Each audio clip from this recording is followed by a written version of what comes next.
Welcome back for previous year questions analysis. Hope you're practicing more questions. Solving previous year questions helps you to follow syllabus and pattern more accurate. With reference to the Delimitation Commission, consider the following statements. 1. The orders of the Delimitation Commission cannot be challenged in a court of law. 2. When the orders of the Delimitation Commission are laid before the Lok Sabha or State Legislative Assembly, they cannot effect any modifications in the orders. Which of the statements given above are correct? A. 1 only, B. 2 only, C. Both 1 and 2, D. Neither 1 nor 2. Answer is option C. Delimitation is the act of redrawing boundaries of Lok Sabha and State Assembly seats to represent changes in population.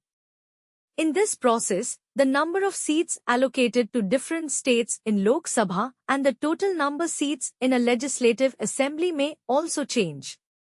The orders of the Delimitation Commission cannot be challenged in a court of law. When the orders of the Delimitation Commission are laid before the Lok Sabha or State Legislative Assembly, they cannot effect any modifications in the orders. Consider the following statements. 1. A bill amending the Constitution requires a prior recommendation of the President of India. 2. When a Constitution Amendment Bill is presented to the President of India, it is obligatory for the President of India to give his/her assent.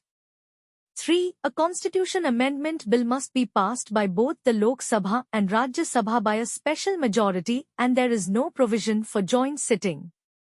Which of the statements given above are correct? A. 1 and 2 only, B. 2 and 3 only, C. 1 and 3 only, D. 1, 2 and 3. Answer is option B. Statement 1 is incorrect. No prior approval of the President is required for the Constitutional Amendment Act.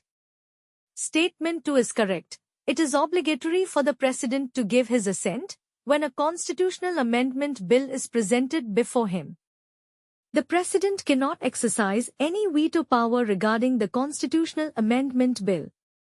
Statement 3 is correct. Constitutional Amendment Bill needs to be passed by both the houses separately by a special majority, and no joint sitting is allowed regarding Constitutional Amendment Bill. Keep practicing more previous year questions. Thank you.